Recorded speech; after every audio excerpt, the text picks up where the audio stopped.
Microaggressions are subtle everyday actions or comments that communicate derogatory or negative messages towards marginalized groups. They are often unintentional, but they can still reinforce stereotypes, perpetuate discrimination, and create a hostile environment. These actions or comments may seem harmless or trivial on the surface, but they can have a cumulative and harmful impact on individuals and communities.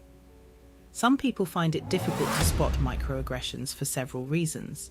Firstly, microaggressions are often subtle and can be disguised as harmless jokes or compliments, making them harder to recognize.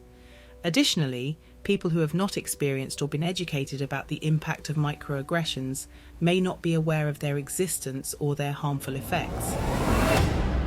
Furthermore, individuals from privileged groups may not be attuned to the experiences and perspectives of marginalized groups, making it more challenging for them to identify microaggressions. How do they communicate negative messages towards marginalized groups? Microaggressions are subtle forms of discrimination, often unintentional, that communicate derogatory or negative messages towards marginalized groups. Microaggressions communicate negative messages in various ways. Here are a few examples. 1. Insults disguised as compliments. These are backhanded compliments that contain an underlying insult or stereotype. For instance, telling a person of color, "You speak English so well." 2. Exoticization or objectification. Treating individuals from marginalized groups as exotic or different, reducing them to stereotypes or objects. For example, asking a person of color, "Where are you really from?" is. 3.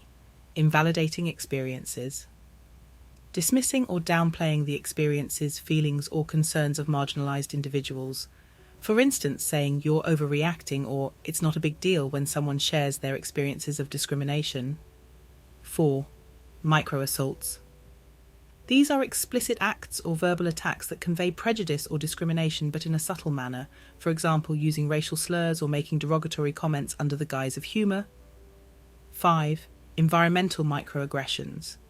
These occur when the physical or social environment communicates exclusion or bias. For instance, having limited accessibility for people with disabilities or failing to include diverse representation in media or advertising.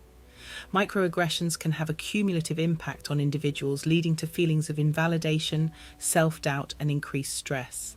They contribute to a broader culture of discrimination and perpetuate systemic inequalities. Recognizing and addressing microaggressions is essential for creating a more inclusive and equitable society.